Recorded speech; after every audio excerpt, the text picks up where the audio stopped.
Gubernur Sumatera Selatan melantik Bupati dan Wakil Bupati Kabupaten Pali periode 2021 hingga 2024 Heri Amalindo dan Sumarjono. Sumatera Selatan beserta Wakil Ketua DPD Provinsi Sumatera Selatan, Kapolda Sumatera Selatan, Kasdam 2 Sriwijaya. Bupati dan Wakil Bupati terpilih Heri Amalindo dan Sumarjono dilantik dan diambil sumpahnya oleh Gubernur Sumsel di Gria Agung.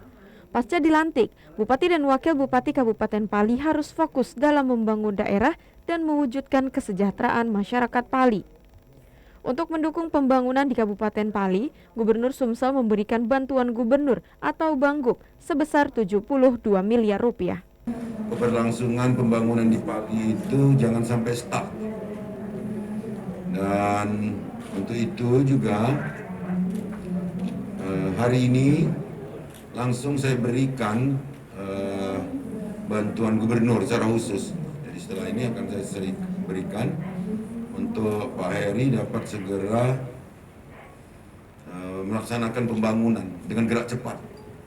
Bupati Pali Heri Amalindo mengatakan dirinya dan Wakil Bupati akan meneruskan program yang belum terselesaikan pada kepemimpinan di periode sebelumnya, seperti pembangunan rumah sakit di Pali.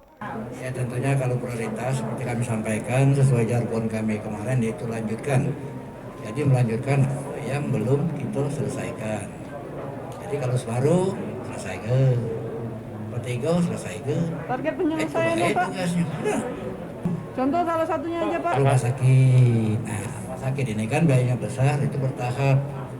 Dibantu Bapak Gubernur, BPD kami. Nah, ini contoh-contoh yang strategis, yang tahapan untuk kita laksanakan ke depannya. Banggub 72 miliar akan diperuntukkan bagi pembangunan infrastruktur di Kabupaten Pali, serta menunjang perekonomian masyarakat Pali.